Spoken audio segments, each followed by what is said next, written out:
Welcome back, ladies and gentlemen, to part 38 of Let's Play Pillars of Eternity. Let's talk to her and finish off what we're talking about. So what are the six tribes likes? We've already talked about that, in truth. Yep. So who are the Keepers of the Stone? They're the first and oldest of the tribes. When they first sailed to Glanfef, they met the Builders, who gave them the cornerstone, and those words you quoted as a token of friendship. Many of the tribes, even among the six, look to the Keepers for guidance and leadership. Their long history grants them a place of honour in our society, though it has also made them more conservative, in my observation. I'd like to hear about the Fisher Crane. A mostly Aldwyn tribe from the Fane Bog. Most of the sites they guard are half buried in the wastelands, or wetlands, and even other tribes couldn't tell you where they are. She crosses her arms.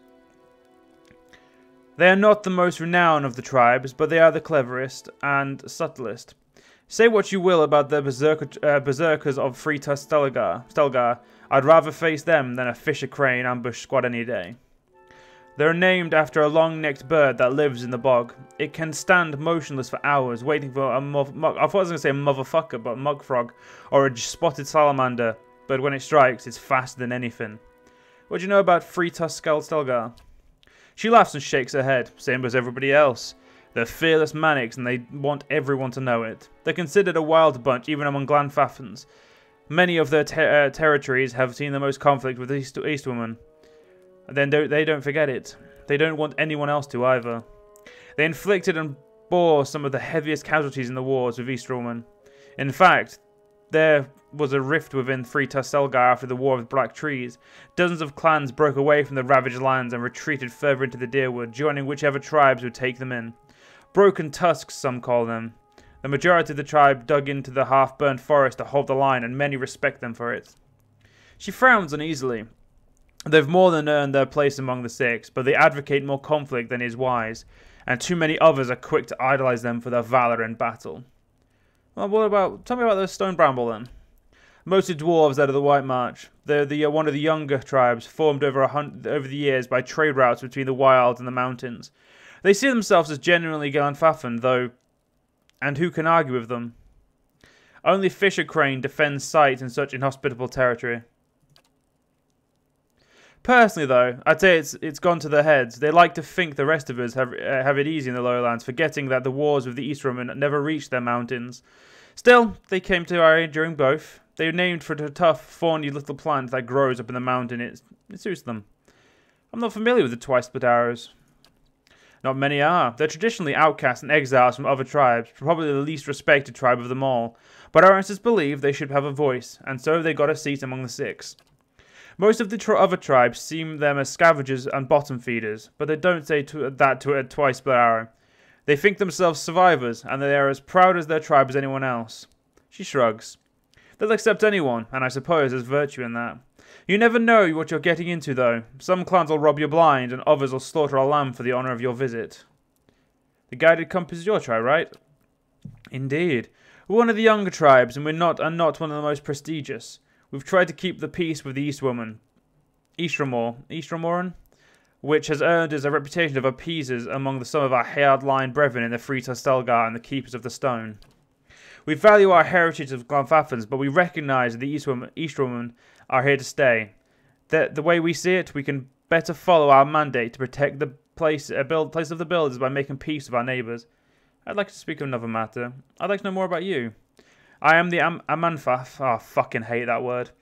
Ladies and gentlemen, after playing Kingdom Hearts for the last like 8 hours, I hate these words are fucking annoying. Of the Guided Compass, like many an Amfatha, I have leadership in my blood. While tribal authority is not strictly hereditary, we believe that strong leaders can impact a portion of their soul to their children and grandchildren, meaning that an Amfatha may succeed from a single line in many generations. She worries a sharpened thumb claw. Of course, with all that's happened here lately, I've wondered whether my family line is coming to an end with me. Huh? Well, you're a depressing son of a bitch, so we're just gonna... Ooh. Estremore? Sensing your approach, an agitated elven hunter suddenly drops his conversation and turns to face you. What kind of courtesy have you learned in your filthy homeland? A red stripe of paint gleams, pearly with sweat, from cheekbone to cheekbone. We speak of Glanfaffin matters. Begone. The huntress in the group raises her class hand. Still your heart, Ridiai. Do not forget where you stand. She parts the fine strands of golden hair that float before her face and acknowledge you with a nod. In the house of our ancestors and the 6 tribes, we commune as one people. Ridii looks away and fumes for a restrained breath. The ancestors will forgive me, and my brother, when I clean the shame away from his name. He looks at the huntress, and from the taint it has brought our tribe. What has happened to your brother? My brother. The hunter's heavy breathing paused for a moment. My brother Firom is the greatest hunter of our tribe. He set out on a blood hunt but hasn't returned, and now, Aldwyn, that puny lie, he claims that my brother. He clenches his fist. The elven huntress fills in the silence. Aldwyn belongs to another tribe. He is the hunter that accompanied against Firom during their blood hunt, or competed against Firom during their blood hunt. She gives a glancing look to Ridii. Aldwyn claims that Firom has exiled himself, deciding not to return to Twin Elms. Ridii scowls. His stripe of paint curves like an angry wound. Exiled in shame for losing to him in the blood hunt. Can you believe this, liar? Even though Aldwyn returned with the great giant Stelgar's fang as proof, it's hard to believe that Firom would have failed to kill the prey first. The huntress digs her heel on this dark sword. But you cannot claim that yet, Ridii. Not until an Amphaf had judged the truth. Aldwyn's weak, from a lower tribe. Ridii bares his teeth. He lies. I'll find the truth and clean my brother's name. Why would he lie about your brother? Ridii throws his arm in the air. Why? He looks at you as if the answer were obvious. Ridii, please, still your anger. He does not know our customs. The huntress turns to you and nods. Aldwyn stands much to gain from claiming a victory over Firom. It brings renown and glory to his kin, a lesser tribe, that twice split arrows. Aldwyn has no history, no name, and he returns a hero while my brother... Ridii's face twists in ire. Tricked, perhaps. Perhaps worse. How do you plan to clear Firom's name? A bead of sweat rolls down Ridii's forehead and hangs from his red-painted cheekbone like a drop of blood. It quivers as the hunter's muscles twitch. I can't tarry here while my brother's fate remains unknown. The Amenfaf must let me go. To judge Aldwyn and to clean our tribe's name, they cannot listen only to your truth. The huntress lowers her head, glancing at you. Before the Anamfafa, only an impartial voice can speak for what happened. Ridii whips his neck, and the drop of sweat lingering on his cheekbone flies in your direction. You mean to involve this one, an Istramor? She points at him, her callous finger curved like a claw. Listen to me now. Aldwyn returned with proof. Your brother did not even come back. The huntress blows against the fine hairs floating over her face. The tribes are split. Something must be done. She looks at you, and this one is known to speak the truth.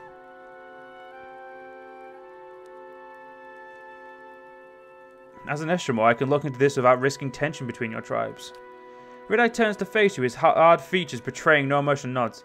You're right in claiming this. The Anamfaf would agree to listen. There's no union between you and our tribes. The huntress nods at you. Firom and Aldwyn went to the North Whaled Forest, beyond the Old Song Pass, to hunt a giant Stelgar. Search there and return to us with the truth if you can. But beware, Stelgar of such size, many times over their lesser kin, usually gather up big pride that follow them closely. Ridii fixes on his eyes on you, 2 glowing embers over a blood-red stripe painted across his face.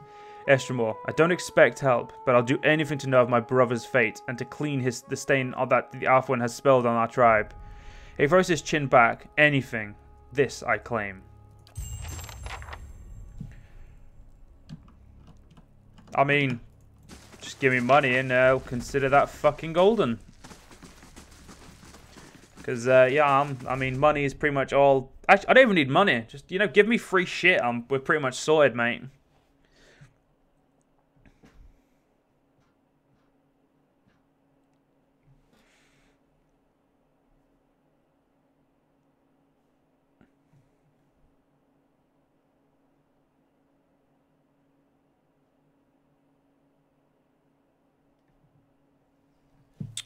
Right.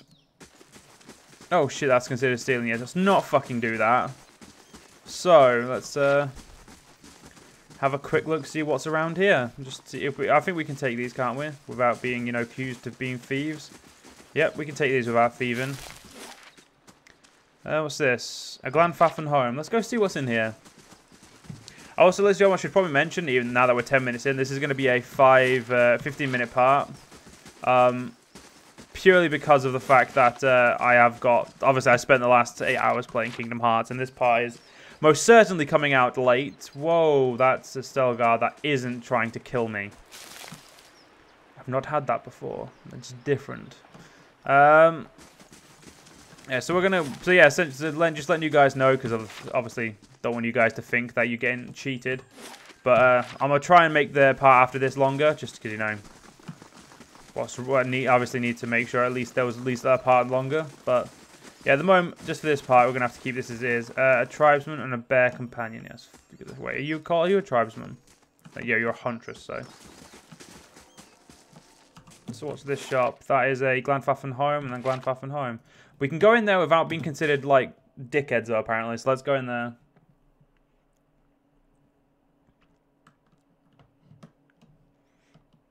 I must admit, this is probably my favourite place so far, just because of how nice it is and how rural it seems.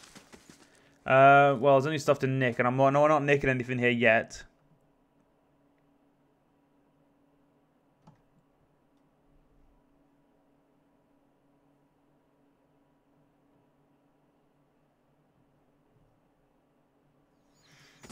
The other one's a Glanfaffen home as well. I don't really want to get in the way, but... Oh, shit. We're about to get kicked out of us. The guard places his spear between you and the path that leads beyond the gates. Still, Estramore. The rest of the city is forbidden, except by order of one of an Amphaffa. Trespassing in Twelmelm is punishable by death. I come to see the cornerstone with the blessings of the guided compass. The guard scowls and looks at his companion, who nods back. He turns to you again, his knuckles whitening around his shaft of his spear. Always too cozy with the East Woman.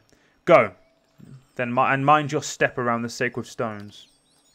Mate, I have no intention of fucking up your land, because I'm not going to lie. You Glanfaffens, apart from being, you know, tribal retards, have actually got some cool stuff. Ooh, there's a market. First things first, we're going to the market, though. They could have fucking fun stuff for me to nick. Sorry, buy. I said buy. Well, no, actually, I did say nick, but, you know. What are you going to do?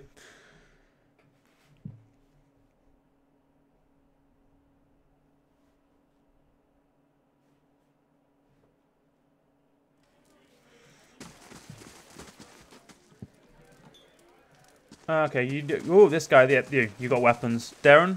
Hail, Estramore. This thick-framed woman smiles broadly as you approach. Ah, I see that you've heard it. A good blade has a voice, and it sings to its wielder. What weapon called you forward? Let me see your wares. I'll call you wish. My weapons are the pride of Inglanfeth. Well, if they're the pride of it, there should be a soul-bound weapon here. God, that looks fucking retarded.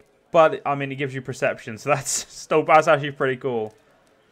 But holy crap, did that look retarded. What's this? You know, I'm going to buy that. I'm going to buy this one as well.